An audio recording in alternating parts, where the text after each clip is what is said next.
গার্ডেনে আপনাদের স্বাগত জানাই। এই যে গাছগুলো, কপি গাছগুলো এখন মোটামুটি তো গরম পড়েই যাচ্ছে, আর এমনি তো দেরিতেই আমি লাগিয়েছিলাম। তো কপিগুলো আর দেখছি খুব একটা বাড়ছে না, আর বাড়বে কি না বলতে পারছি না। ভাবছি এগুলো হারভেস্ট করে নিই, কেন এখন আবার ঢ্যাঁড়স গাছের বীজগুলো বসিয়েছি, সেগুলো তো বসাতে হবে। আর ছোটো ছোটো টপে যদি একটা করে বসিয়ে দিই ঢ্যাঁড়স গাছ, একটা লাঠি কঞ্চি দিয়ে দাঁড় করে দিই, মোটামুটি গাছটা হয়েই যাবে।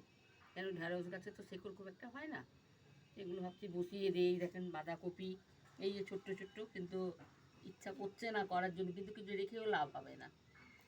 ভাবলাম এইগুলো না কেটে দিই, কী করা যাবে, করে রেখে এই যে গাছগুলো সব কেটে দিচ্ছি। ভাবছি এই বাঁধাকপি খুব একটা হয়নি, মানে ছোট্টই হয়েছে, কী আর বলবো। এই যে দেখেন ছোটো ছোটো করে সব হয়েছে, কিন্তু কী করি, ভাবছি এগুলো তুলে নিই। কেন এখন দেখছি যা জলের পরিমাণ বেড়ে গেছে, এতে গাছপালাও বাড়ছে না, আর রোদ গাছপালাগুলো শুকিয়ে যাচ্ছে। এই বছর ভুল করেছি, ছোটো জায়গায় বসিয়ে আর বসাবো না। এইবার ছোটো ছোটো সব পলি ব্যাগগুলো আনবো, এনে ওতেই বসিয়ে দেবো।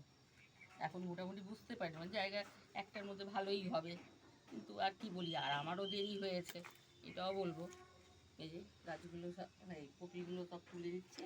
এই যে ছোট্ট ছোট্ট সব বাঁধাকপিগুলো হয়েছে, ছোট্ট একটা লাস্টের দিকে একটা ওলকপি, আর এই কটা এই যে ফুলকপি, এই ফুলকপি কটাগুলো তুলেই নিলাম। কেন দেখছি এখন ঠিক আছে, বড় হলে যদি আবার পোকা টোকা হয়ে যায়, আর হবে কি হবে না সেটাও জানি না। সেই জন্য ভাবলাম আর দু একটা রেখে কী হবে, সবগুলো তুলেই নিই।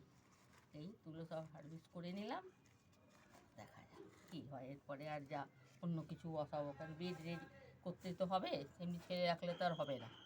দেখেন এই যে বসিয়েছিলাম, গাছগুলো বাড়বে কি করে, এই দেখেন শেকড় কি হয়েছে, গাছের মধ্যে শেকড়গুলো এত হয়ে গেছে, মানে কি আর বলবো, একটা শেকড় ছাড়া নেই। গাছগুলো বাড়বে কি করে, এই জন্য তো বাড়তে পারছে না।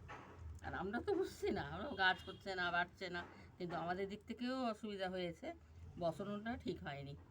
এইবার বড় করে এই বস্তার এইগুলো কী বলে, পলি ব্যাগগুলো, এই গ্রো ব্যাগ কিনে আনবো। এইবার গ্রো ব্যাগ এই বসাবো, আর না হয় বস্তার মধ্যে দুটো করে বসাবো, তাও ভালো, শান্তি পাবো।